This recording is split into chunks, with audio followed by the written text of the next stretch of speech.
राजोली राजोली राजोली, तुझ्या दर्शनाने मन शांत होते, संकटातून तूच आम्हा वाचवतो.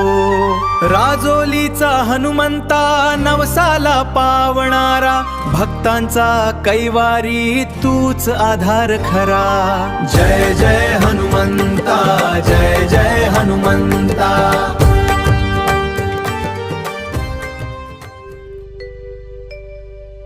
नमस्कार मित्रांनो, स्वागत आहे तुमचं आपल्या आणखी एका नवीन आणि निसर्गरम्य व्लॉगमध्ये.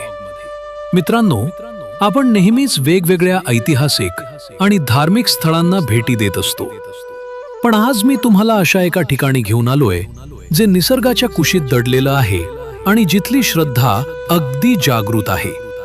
मी सध्या आहे पालांदूर जवळ आणि माझ्यापासून अवघ्या 5 ते 6 किलोमीटर अंतरावर असलेल्या गोंदी देवरी या गावाच्या घनदाट जंगलात आज आपण जाणार आहोत.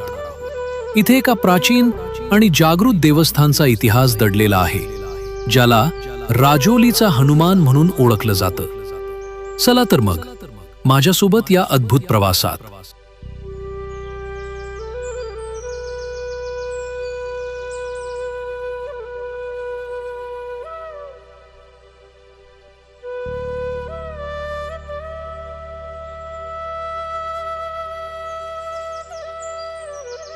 आणि मित्रांनो, फायनली आपण पोहोचलो आहोत जंगलाच्या मध्यभागी असलेल्या राजोली हनुमान देवस्थानात.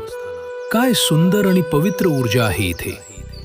गावकऱ्यांच्या सांगण्यानुसार हे राजोली गावचं मुख्य श्रद्धास्थान. गाव जरी काळाच्या ओघात विस्थापित झालं असलं तरी बजरंग बलींनी आपली जागा सोडली नाही. आजही या परिसरातील आणि पालांदूर पंचक्रोशीतील हजारो भाविकांची या मंदिरावर अथांग श्रद्धा आहे. लोक सांगतात की इथे मनापासून मागितलेली प्रत्येक इच्छा पूर्ण होते, म्हणूनच याला जागृत देवस्थान म्हणतात.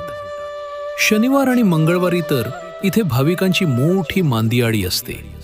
मित्रांनो, राजोली हनुमान मंदिराचा इतिहास जितका जागृत आहे तितकंच या मंदिराच्या बाहेर असलेलं हे विशाल चिंचेचं झाड सुद्धा एक मोठं रहस्य आणि आश्चर्य बनून इथे उभं आहे.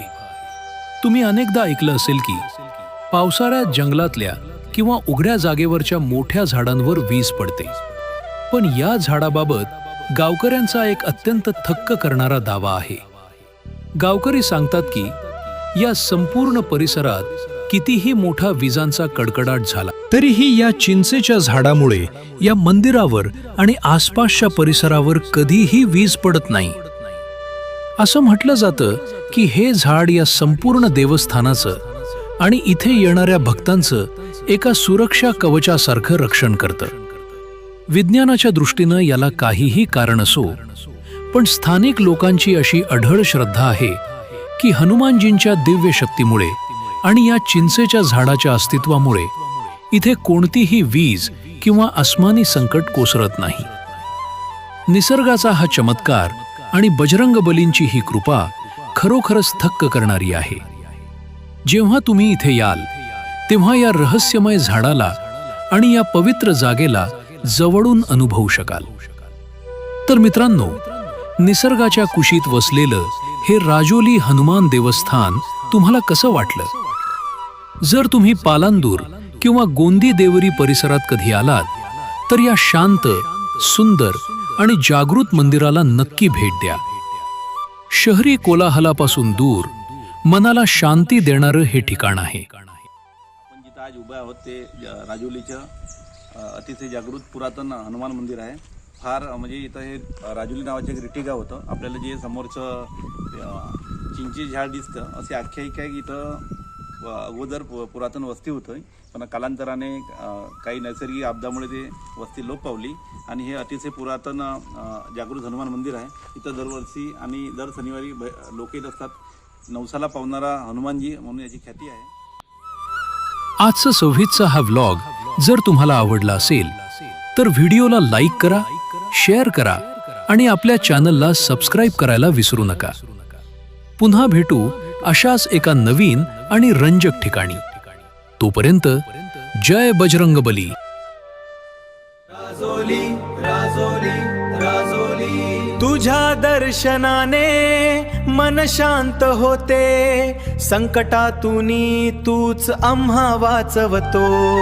राजोलीचा हनुमंता नवसाला पावणारा, भक्तांचा कैवारी तूच आधार खरा.